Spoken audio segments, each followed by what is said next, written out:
My name's Tim Colson and I'm one of the Science of the Times podcast co-hosts. When I woke up this morning, I do what I often do, is I kind of flick through the science news.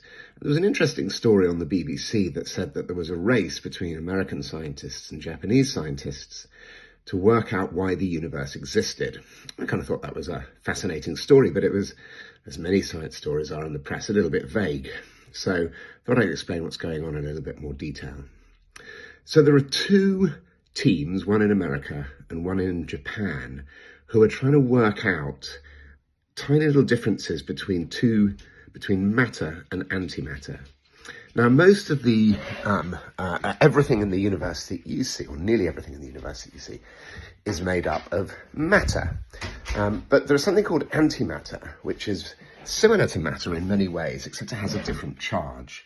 So, for example, something called a proton has a positive charge, whilst an antiproton has a negative charge. And when matter and antimatter come together, they annihilate one another in a huge burst of energy.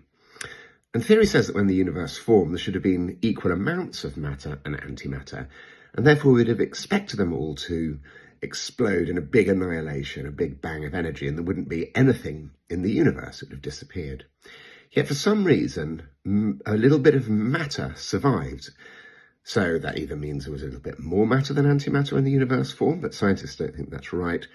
Or there's some subtle differences between matter and antimatter that gave matter the upper hand.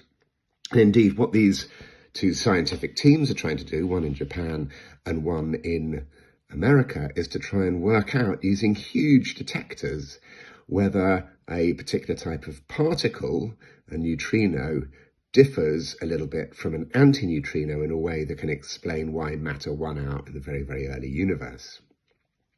Now, neutrinos and antineutrinos are very tiny particles. They used to be thought to have no mass at all, so no weight in other words, but it turns out that they do weigh a very tiny amount.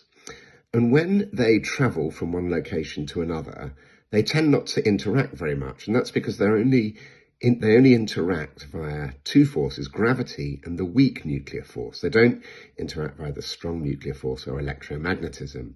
And that means that they're produced, they're very common, huge numbers of them pass through the Earth every second without hitting anything.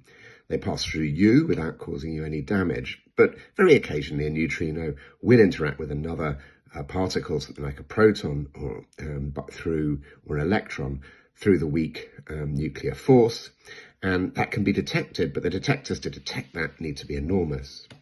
Now, when neutrinos travel, they actually change a little bit, and this is kind of something the BBC said but didn't explain why. Now, there are actually three generations of matter, and nearly every matter, the matter you see in your everyday life, is in the lowest generation, the lowest energy state. But there are two higher generations where most matter doesn't exist in that state for very long. When neutrinos travel, they might start out as sort of an electron neutrino, and then through quantum processes, they might flip to being more muon neutrino, or the third generation. So they kind of flip between these states, which is kind of quite unusual. And there's some evidence that, in fact, the rate that they oscillate, it's known as neutrino oscillation, that the rate between they oscillate between these states differs a little bit between neutrinos and antineutrinos. And what the scientists are hoping to find is to actually characterize whether that difference is real and whether that difference is sufficient to explain why matter won out over antimatter in the early universe. Now, the Japanese team is a little bit ahead. Their detectors, so their experimental setup, it should start running in the next couple of years, while it's going to be a few more years before the American team sets up. Now, both teams might be able to work out this difference. The Americans' team detector is a little bit different from the Japanese team. So the Americans are saying that even if the Japanese get there first, their experiment will still be valuable because it's going to tell them a load of information that the Japanese team can't detect. And I'm sure that's true. So anyway, exciting times, but we're not yet at any point to explain why there is something rather than nothing. But who knows, perhaps some hints about that might appear in the next few years. Let's hope so. Hope that little explainer was useful. Thank you.